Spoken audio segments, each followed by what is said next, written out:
This is Democracy Now!, democracynow.org. I'm Amy Goodman with Juan Gonzalez. House Speaker Kevin McCarthy and President Biden are preparing for their first face-to-face meeting Wednesday to discuss raising the debt ceiling.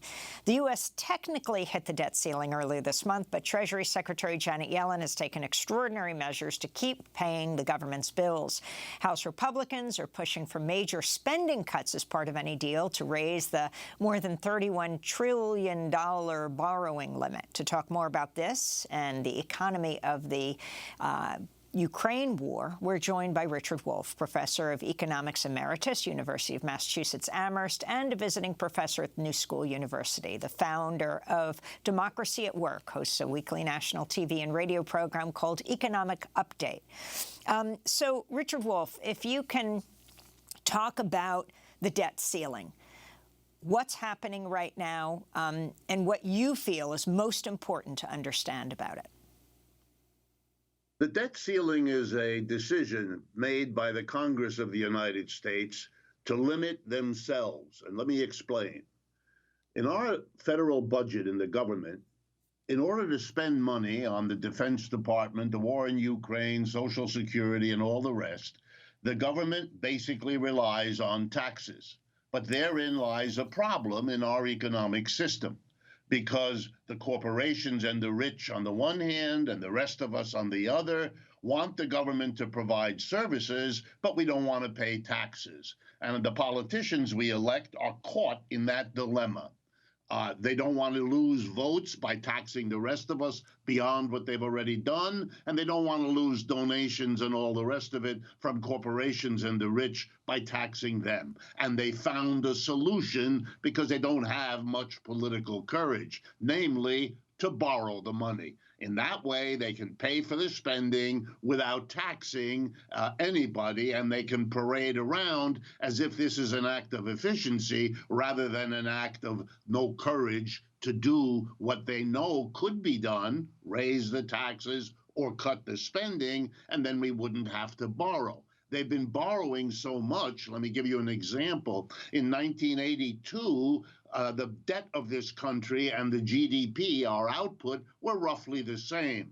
Today, our output is 21, 22 trillion, but our national debt is 32 trillion. That is, over all these years, when we've had a sequence of debt ceilings, a rule that you can't borrow more, after the theater of the president and the head of Congress getting together, they extend the debt, they raise the debt again, the ceiling is eliminated or postponed or reset at a higher level, and so the debts keep going. It's 99% theatrics. Mr. McCarthy can say, I'm against taxes, which his base likes, and the Democrats can say, well, we don't want to savage the spending the country needs, which is what their base wants. They go back and forth. It gets dicey. We have late-night press conferences, and then we raise the ceiling, which is literally kicking the problem down the road.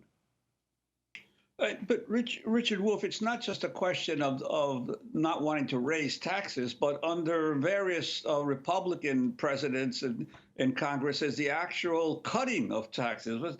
Didn't the Bush tax cuts and then the Trump tax cuts have an important effect on the growth of the debt?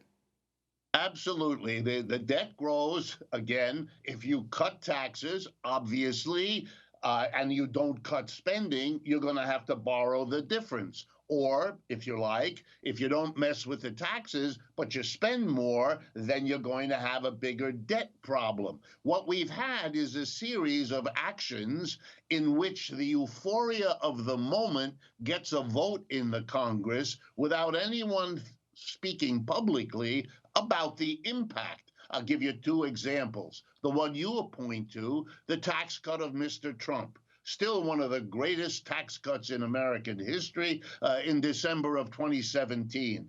It was a savage reduction in how much taxes the government could get. And therefore, of course, it expanded how much you'd have to borrow to replace that debt. Here's one on the other side. If you suddenly, over the year 2022, expand by $100+ billion the spending plan for Ukraine, well, then, of course, for the war there, I mean, of course, you're going to therefore get yourself again in an imbalance between the money coming in through taxes and what you're spending. There is another dimension to this that people are afraid to talk about, but needs to be talked about.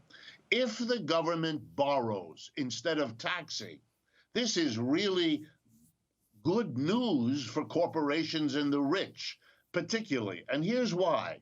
If they can succeed in cutting their taxes, as they did under Mr. Trump, for example, then the government has to borrow. You know who the government borrows from? Them. It borrows mostly from corporations and the rich. The average people of America do not lend to the government because they don't have the money. So the irony is there's an imbalance. For corporations and the rich, they can get out of the taxes they might have to pay, and instead the government comes to them and borrows from them the money they otherwise would have had to pay in taxes. They have to pay that money back to those people, plus interest for the time that they hold this debt. So you can see that when corporate America pushes for tax cuts, it's looking at two benefits. It doesn't have to pay taxes, and instead it gets to have a loan to the government. The choice between those two is kind of obvious.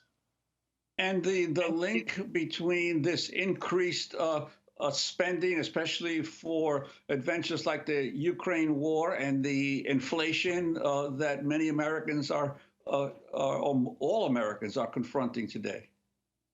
Well, the biggest thing, which is for some of us economists kind of amazing to watch, over the last year, we've been told that the government, the Federal Reserve, has to raise interest rates. And the logic of hurting all the people whose credit card bills, whose college payment bills, and whose car payments are all going up as interest rates rise, we're told this is necessary because if interest rates rise, it becomes more expensive to borrow, and therefore people will do less of that, and they'll have less to spend. And with less to spend, we will be slowing our inflation. At the same time, the government is spending tens of billions of dollars on a new program, namely the war in Ukraine, which has exactly the opposite effect.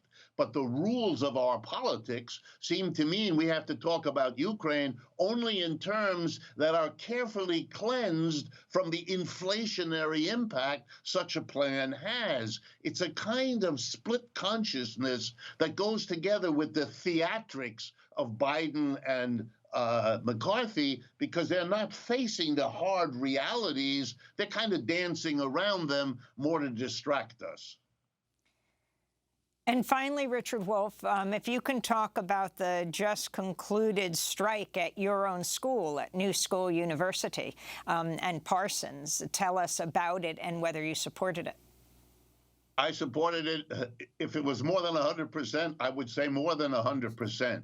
Yes, I'm proud. I'm happy that we were part of a strike wave across this country. It's the American working class waking up, realizing what's been done to it for the last 40 years, which includes inflation, rising interest rates, several collapses of our economy, the worst one in 2008 and 9. We've been suffering as the employee majority of the United States, and now there's the beginning of the realization that getting together at the workplace, to have a union, to fight, to strike if necessary, these are traditions that the American working class has the right to be proud of in the past, and even more the right to begin to exercise again now. So I'm very happy to be part of that process. Richard Wolff, I want to thank you for being with us, Professor of Economics Emeritus, University of Massachusetts Amherst, visiting professor at the Graduate Program in International Affairs at the New School University, host of the weekly program Economic Update. And we'll link to your writings and work. That does it for our show. I'm Amy Goodman in New York with Juan Gonzalez in Chicago. Thanks for joining us.